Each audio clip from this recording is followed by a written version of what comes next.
آج ایسے ہی جو نبی کی شان میں گستاخی کرتے ہیں، حفاظت کے لیے ابو لہب کی طرح چاروں قافلے والوں کو باؤنڈری بنا کے اسے سلاخوں کے پیچھے ڈال لو۔ اللہ تعالیٰ جیسے ابرہہ کی حفاظت کے لیے اللہ تعالیٰ کعبے کی حفاظت کے لیے ابابیل کو بھیجا تھا، وہ رسول اللہ کی حفاظت کے لیے کبوتر کا جالا وہاں پر ڈالا گیا تھا، ایسے ہی نبی کی شان میں گستاخی کی جائے گی، اسے سلاخوں کے نہیں 7 زمینوں کے پیچھے رکھ لو، اللہ تعالیٰ اسے نہیں چھوڑیں گے۔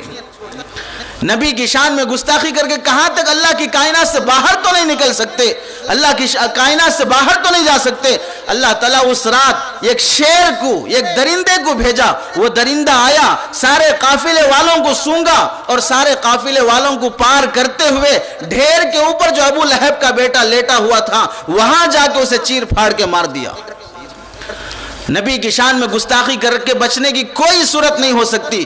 کعب بن اشرف یہودیوں کا سردار، بخاری شریف کی روایت ہے، یہودیوں کا سردار، اپنی سرداری پہ غرور، اپنے خادموں پہ غرور، مال و دولت پہ غرور، نبی کی شان میں برے برے اشعار کہتا تھا۔ اللہ کے نبی کو جب پتا چلا تو آپ نے فرمایا من لکعب بن اشرف، کون ہے جو میرے سامنے کعب بن اشرف کا سر لا کے ڈالے؟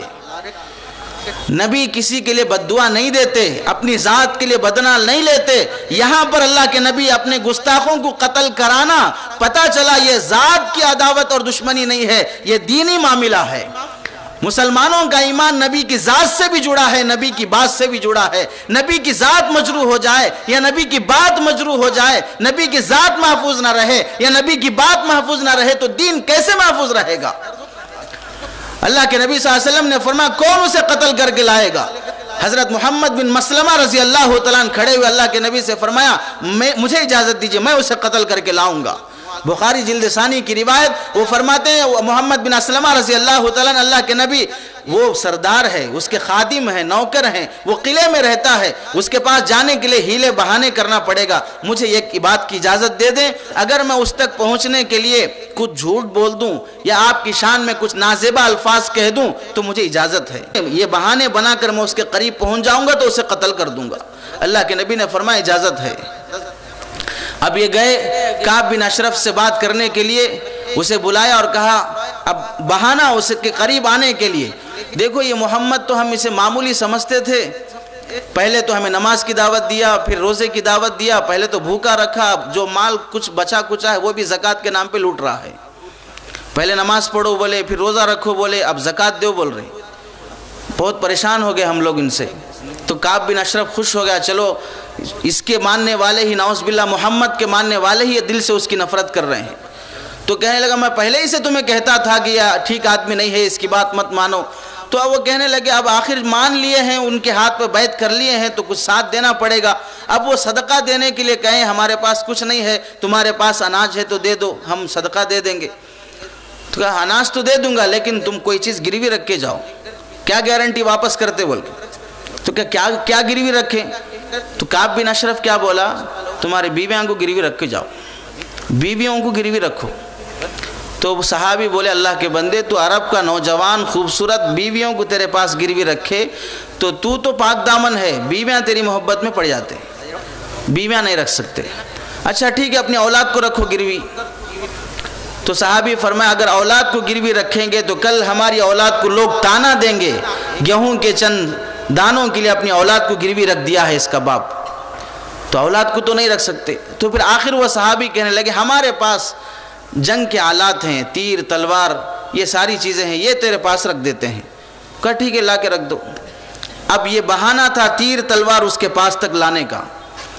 3 صحابہ کو لیے، حضرت حارث رضی اللہ تعالیٰ عنہ، حضرت ابو عبس رضی اللہ تعالیٰ عنہ اور دوسرے صحابہ حضرت عباد بن بشر رضی اللہ تعالیٰ عنہ، ان صحابہ کو ساتھ لیے اور تلوار تیر وغیرہ ساتھ لے کے آئے اور اسے آواز دی، وہ گھر سے باہر نکل کے آیا۔ جب قریب آیا تو انہوں نے کہا تیرے جسم سے بہت اچھی خوشبو آ رہی ہے۔ تو کہنے لگا میرے پاس ایک عورت میری بیوی ہے، وہ بہت بھاری خوشبو لگا کے آتی ہے، جب میں اس سے ملتا ہوں تو اس کی خوشبو میرے جسم میں آتی ہے۔ تو صحابی کہنے لگے ذرا مجھے بھی تیری خوشبو سونگھنے کی اجازت دے، تیرے سر سے جو خوشبو آ رہی ہے تو سونگ کے لیے وہ سر آگے بڑھا کے سونگ لو۔ ایک بار پکڑ کے سونگ کے چھوڑ دی، کہا بہت بھاری خوشبو، اور ایک بار سونگ لیتا ہوں۔ جب دوبارہ پکڑا، ہاتھ مضبوطی سے پکڑ کے ساتھیوں کو اشارہ کیا ختم کر دو۔ تلوار نکال کے فوراً اس کا سر جدا کیا اور اللہ کے نبی کی بارگاہ میں لا کے ڈالے۔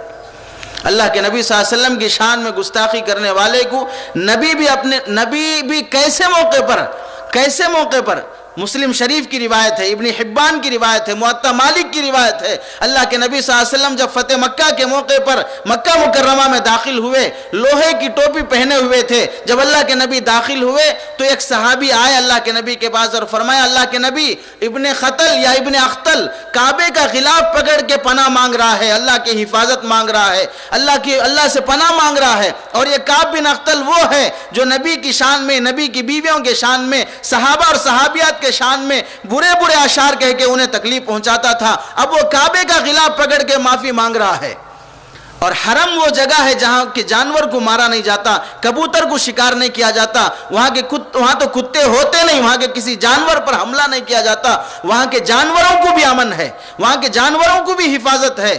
اب وہ کعبے کا غلاف پکڑ کے اللہ سے پناہ مانگ رہا ہے، وہاں پر اسے کیسے قتل کیا جائے؟